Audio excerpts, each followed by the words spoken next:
बहुत सारे उदाहरण और प्रसंग हमारे माननीय उपनेता प्रतिपक्ष के भाषण में आए हैं। मैं उनको दोहराकर सदन का समय जाया नहीं करूंगा। पिछले दिनों इस सारे घटनाक्रम पर माननीय मुख्यमंत्री जी का एक स्टेटमेंट आया कि विपक्ष नॉन इशू को इशू बना रहा है। मेरा सवाल मुख्यमंत्री जी से ही है कि यदि किसी भी तरीके से किसी प्रसंग में यदि परीक्षा रद्द हुई, एसओजी की जांच हुई, तो फिर ये नॉन इशू किस तरीके से हुआ। इसी तरीके से परीक्षा रद्द हुई और परीक्षा रद्द होने के बाद किसी केंद्र की एजेंसी से जांच की मांग की जाती है, तो ये बात समझ से परे है कि उस पर बेरोजगारों की भर्तियों पर न तो वो एजेंसी भर्ती कराती है, एजेंसी सिर्फ जांच करती है और जांच करके निरपेक्ष तरीके से उन दोषियों और आरोपियों तक पहुंचती है। सभापति महोदय, समस्या खुद सत्ताधारी दल ने अपने वायदों से पैदा करी है।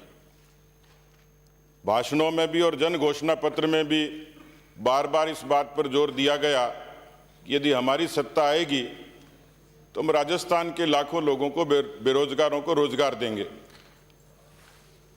जन घोषणा पत्र जारी होता है, इसमें भी इस बात का उल्लेख होता है और 70 लाख बेरोजगार अलग अलग परीक्षाओं में शामिल होते हैं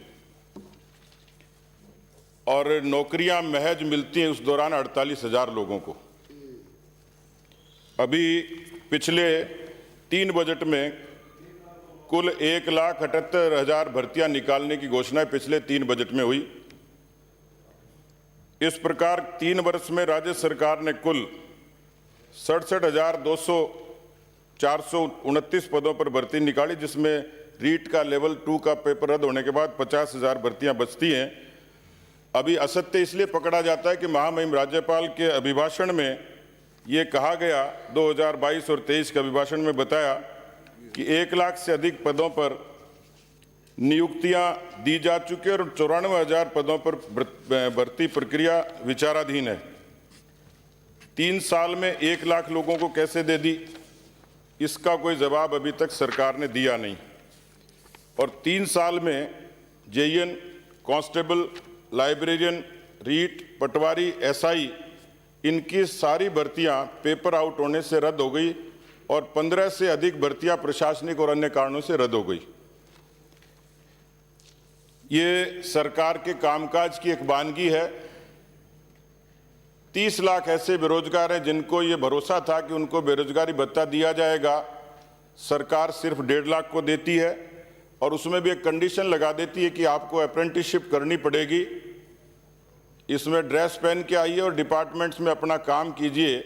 अधिकांश विद्यार्थी पार्ट टाइम इसलिए करते हैं कि अगली भर्ती परीक्षाओं की तैयारी करते हैं। माननीय सभापति महोदय, इस पूरे भर्ती प्रकरण में 2 अक्टूबर को तत्कालीन शिक्षा मंत्री जी का बयान आता है कि विपक्ष और बीजेपी के लोग बेवजह इसको तूल दे रहे हैं। भर्ती पूरी पारदर्शी तरीके से हुई है, कोई पेपर लीक नहीं हुआ है और ये तो ऐसी परीक्षा है जिसने गिनीज बुक में नाम दर्ज कराया जा सकता है। मुझे अफसोस है सदन में कहते हुए कि राजस्थान इस पूरे प्रकरण से शर्मसार हुआ है, कलंकित हुआ है। राजस्थान में इस तरीके से कभी भी संगठित नकल नहीं हुई और नकल नहीं, मैं तो कहूँगा इसको बेरोजगारों के हक पर सीधे सीधे डाका पड़ा है। और वानगी यह है कि इस पूरे रीट के मामले में उदयपुर के एक नौजवान की इसलिए हत्या कर दी जाती है कि वो रीट में परीक्षा में पास होने के लिए, पेपर के लिए किसी संचालक को पैसे देता है, कोचिंग संचालक को, और वही कोचिंग संचालक उसकी हत्या कर देता है।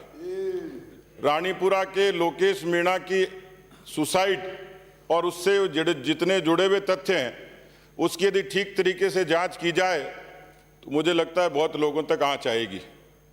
और इसलिए हम लोगों ने एक सूत्री मांग रखी थी कि एसओजी की जांच की अपनी मर्यादा है।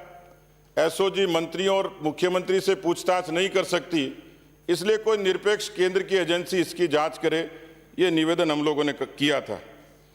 माननीय सभापति महोदय, कई प्रश्न खड़े होते हैं। इसमें पूरा मास्टरमाइंड जो एक संस्थान है जिसका नाम है राजीव गांधी स्टडी सर्किल, उस राजीव गांधी स्टडी सर्किल के पैटर्न हैं हमारे यहाँ के मौजूद माननीय मंत्री जी।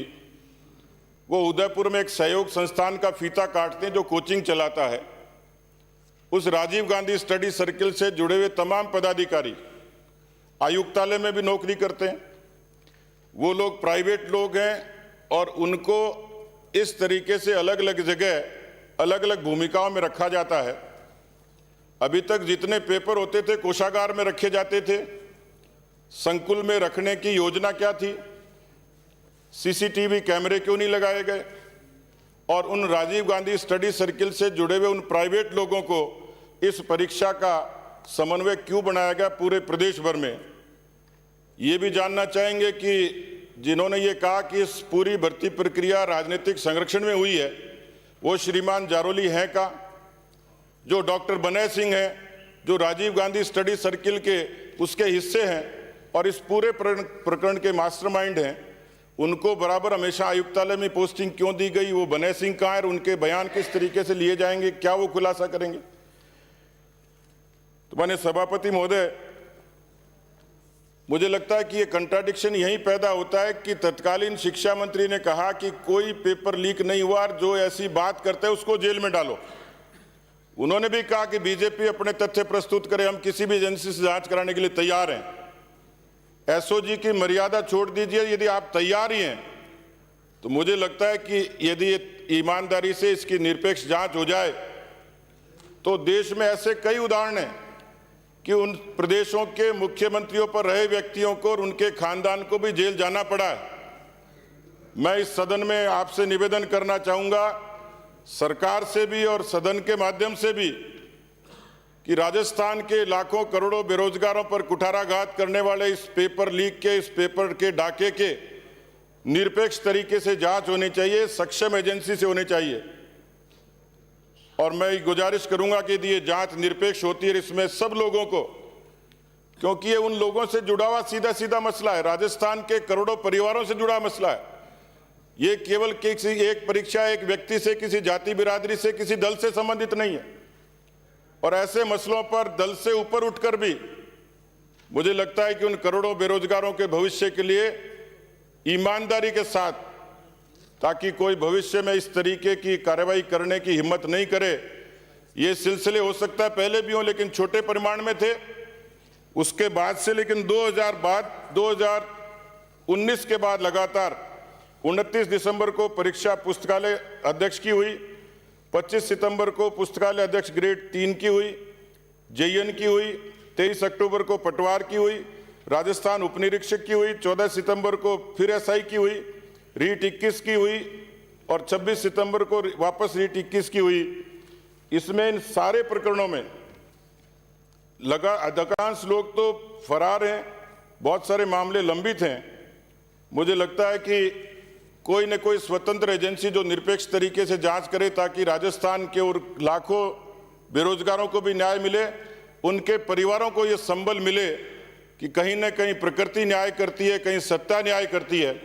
और इसलिए सभापति महोदय, मैं ये मांग करूंगा कि उन लाखों करोड़ों बेरोजगारों के जो कुठाराघात हुआ उसमें कोई भी दोषी है। और मुझे खुशी हुई कि इसी सदन के एक माननीय मंत्री ने कहा कि इसमें कोई भी लोग शामिल हो, चाहे मुख्यमंत्री क्यों नहीं हो, चाहे मंत्री क्यों नहीं हो, यदि इसमें जांच की आंच उन तक भी आती है तो निरपेक्ष तरीके से कार्रवाई हो, ताकि राजस्थान में एक उदाहरण पेश हो। और ये उदाहरण गिनीज बुक में इस रूप में नहीं हो कि संगठित गिरोह और नकल राजस्थान में काम करते हैं। गिनीज बुक में नाम इस रूप में दर्ज होना चाहिए कि राजस्थान में जो लाखों बेरोजगारों के साथ अन्याय करता है, कुठाराघात करता है, उनको जेल के सीख से दिखाने की भी हिम्मत कोई राजस्थान की सरकार और कोई एजेंसी कर सकती है तो मैं समझता हूं कि राजस्थान के उन बेरोजगारों के साथ न्याय होगा। नहीं तो लीपापोती होगी और इस पूरे घटनाक्रम का दोषी कोई होगा तो राजस्थान की पूरी सरकार होगी। इसलिए मेरा निवेदन है कि कोई किसी को बचाने की कोशिश नहीं करे। नैतिकता और ईमान है तो ये बातें सच्चाई के साथ सबके सामने आनी चाहिए। धन्यवाद। श्री नारायण बेनीवाल।